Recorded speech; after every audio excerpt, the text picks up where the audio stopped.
Celebrating Black history is personal to me as it's a reminder about a shared humanity and the power of resilience.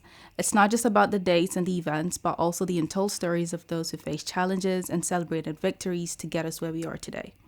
It also excites me to showcase and embrace the different cultures that enrich our lives.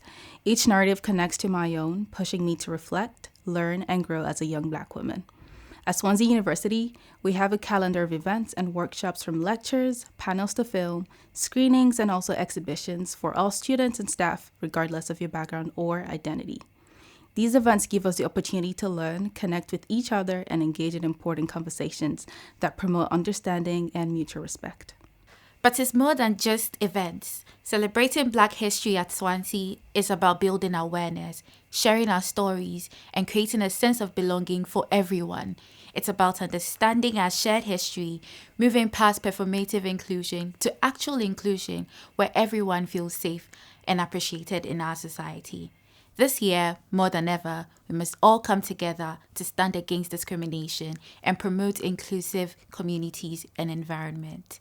So whether you are attending an event, joining a discussion, or just taking the time to learn more about other cultures and their history, music, art and food and become a global citizen, I encourage you to get involved and celebrate Black history with us here at Swansea University. Come on, come on! Yay!